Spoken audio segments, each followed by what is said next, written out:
I'm here to talk about naloxone. Naloxone is an antidote to opiate overdose. You probably already know what opiates are and opioids. Methadone, buprenorphine, tramadol, codeine, all those drugs, including the likes of fentanyl, oxycodone, naloxone works on. Polydrug use is a massive issue in terms of overdose. So if you're already using some alcohol or drinking alcohol, you're using benzos such as diazepam and or pregabalin, for example, zopiclone. They're all depressants, as are opiates and opioids. They depress the respiratory system, slows everything down, slows your breathing down, slows your heart rate down. There's a lot of talk, and we all know about it, COVID-19 or coronavirus. You've probably heard it all over the news every day for the last week.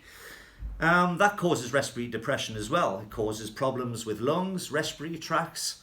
For drug users, long-term drug users, this may be a bigger issue. With underlying health conditions, which include breathing, but other conditions as well, such as asthma. Combine those with drug use, then the risk goes much higher. Naloxone is the one drug that can save a life. There's some signs and symptoms when someone overdoses, things you might want to consider: blue lips, pinpoint pupils, slow, shallow breathing, unable to rouse them, shaking, shouting has no effect. If you come across someone like that, you need to get them into the recovery position if they are breathing. Find out if they're breathing by getting them flat on the back.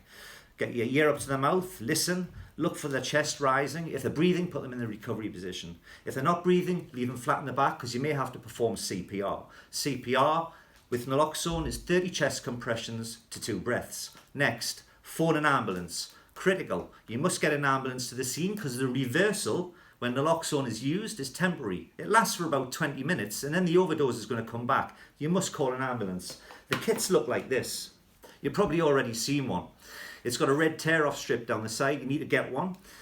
Tear off the red tear-off strip and then grab the pack. This is a dummy. You grab it at both ends and you snap it, you twist it in opposite directions. You'll hear it crack, a bit like wringing out a dishcloth or a Chinese burn, something like that.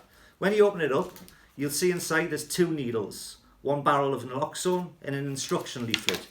The leaflet has information on how to assemble a kit and also what to do in the event that the person's breathing or not breathing. It's all contained in that information leaflet that's included. First thing you need to do, take the barrel, unscrew the end cap, that just unscrews, take a needle out of the packet and screw it on. This doesn't push on, it screws on, about a half turn clockwise. Tease off that needle sheath and then hold the barrel like a pen or a dart. You need to inject this drug intramuscular.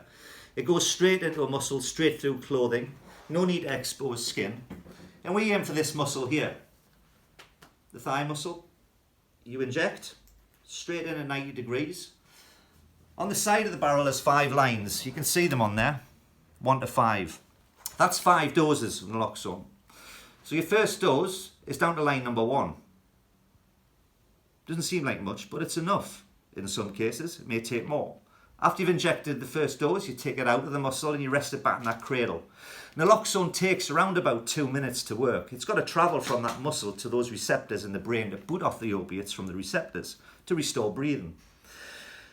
After 2 minutes, if there's no response, you need to go back in. Down to the second line and take it out. I don't know what I mentioned earlier, but critical all this is phoning an ambulance. You must get the ambulance to the scene. So that's the first thing you would do before you administer naloxone. If a person was not breathing, in that 2-minute window when naloxone's trying to work, you'd be doing CPR, you'd be doing the 30 chest compressions and 2 breaths. So every 2 minutes you inject 1 line while you're waiting for the ambulance to arrive. When the ambulance arrives at the scene, you're literally closing the pack up, never resheath that needle, and you hand it to the ambulance crew. They'll then take over. The professionals, the paramedics, will take over. Naloxone's the one drug that's going to save a life in the event of an overdose. It's going to reverse that overdose temporarily, but in the event of what's going on at the moment in terms of the coronavirus, this could be the one drug that's going to save someone's life. Keep it safe, carry it, don't leave it at home. Keep safe, folks.